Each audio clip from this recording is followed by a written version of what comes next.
Hi, I'm Sean from dishonorablespeechandpolitics.com, and in this second of 4 videos, I'll talk about 16 rules of thumb I think could be useful for speaking honorably about a person who's done or allegedly done bad things. Number 1, stick to the facts as much as possible and try to be accurate in your representation of those facts, and of reality in general. Avoid spreading rumors, gossip, or conspiracy theories. Number 2, say alleged or allegedly when appropriate. If the person hasn't been convicted in a court of law, then their criminal actions are alleged. If they haven't been convicted, but they've admitted their crimes, you could say they've confessed to what they were alleged of doing. Keep in mind that sometimes confessions are false. Number 3, when offering your opinion, acknowledge it as opinion. For instance, say, in my opinion, or I believe, to qualify your words. Number 4, avoid name-calling or insults. You may be absolutely horrified by what a person's done, but this doesn't make it okay to call them an evil monster or a horrible human being, in my opinion. Number 5, talk about actions rather than personhoods.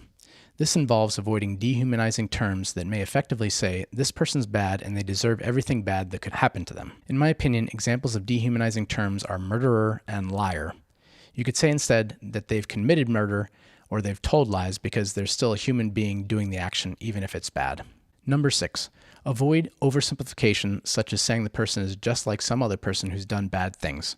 For example, don't say that an alleged serial killer is just like Hitler. Number 7, avoid making assumptions about the person's intent if they haven't explicitly stated themselves that it was bad. And even then, they may be lying, such as to take the fall to protect someone else, or due to being coerced into a false confession. To be most accurate, you could state that they've said that they had bad intent, if that were indeed the case. Number 8, avoid placing all the blame on them for the bad things they've done and the bad results of those things. They're definitely responsible for their bad actions, but those bad actions didn't happen in isolation. If you ignore broader responsibility, someone else may be more likely to do similar bad things in the future. Try to find that broader responsibility, such as how you yourself may have contributed to a culture in which this person would have been more likely to do bad things, even if you never met or had anything to do with the person directly. One example is whenever I blame anyone else for my problems, I believe in a small but finite way I'm making mass shootings more likely, because I'm supporting part of what I believe is the typical mentality behind them, one of blame of others. By the way, I have a video on how our dishonorable speech could affect the likelihood of mass shootings, and I'll put a link to that in the description below.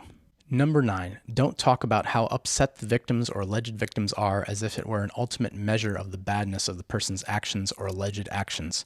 It's only one factor to consider, even if it is a serious one. Here's something to think about to illustrate the point. Let's say 2 people had the exact same life savings, and the first person had half of their life savings stolen online by a stranger, while the second person had their entire life savings stolen in this way. The second theft victim seemed much less upset about it than the first victim. Was the theft of half of a life savings somehow worse than the theft of an entire life savings because the first victim was more upset about it? Number 10, if they haven't gone to trial yet, or even if they're in the appeal stages, avoid saying things, especially on the internet or other places where your words could get amplified, that could decrease their chances of receiving a fair trial. An example of this might have been spreading the term wilding in reference to the Central Park 5 case in 1989. Check out the documentary on it by Ken Burns for an example of how people can be falsely accused, even if they've given a confession it could be false. Number 11, again, especially if the person hasn't been arrested or gone to trial, don't try to stir up anger or violence against them.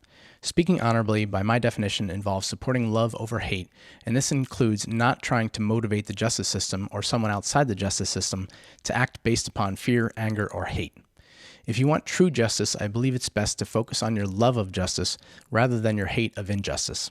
Then let that love drive you to put in the extra effort you may need to honorably motivate those in the justice system to act. Number 12, think about why you're talking about this person at all. Is it to educate others, protect others, to feel right, or perhaps to get attention for having a juicy thing to say about them? Try to be honest with yourself, and if you find that your reasons are primarily dishonorable, consider not talking about the person at all. Number 13, avoid focusing on what you hate about what they did or allegedly did. Instead, you may try focusing on feeling the pain and sadness that comes with someone having done those things, as well as sadness for the victims. Just be careful that you don't let that drive you to hate, which can in turn motivate dishonorable speech. Number 14, avoid repeating others' dishonorable speech. Just because someone said something bad about this person doesn't mean it's justified to repeat it, even if the speaker was famous. Number 15, avoid calling more attention than is necessary to the person who's done or allegedly done bad things, to avoid glorifying them or their actions or alleged actions. Number 16, don't lose track of the fact that you're talking about a human being who has their own struggles and try to have compassion for them. This will generally guide you to speak more honorably about them. If you have trouble humanizing them, perhaps think of what it'd be like if someone you loved and care about did these things.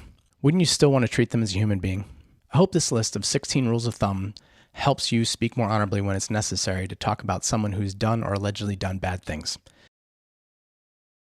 That list again in short form was: stick to the facts and try to represent them accurately, say allegedly or alleged when appropriate, acknowledge your opinion as opinion, avoid name-calling or insults, talk about actions rather than personhoods, avoid oversimplifying comparisons to other people, avoid assuming a person's intent, avoid placing all blame on one person, don't mention victim upset as the ultimate measure of how bad an action was, avoid saying things that could reduce someone's chance of a fair trial, don't try to stir up anger or violence, think about why you're talking about this person at all, avoid focusing on your hate of the bad thing, avoid repeating others' dishonorable speech, avoid calling more attention than is necessary to the person who's done or allegedly done bad, and don't lose track of the fact that you're talking about a human being.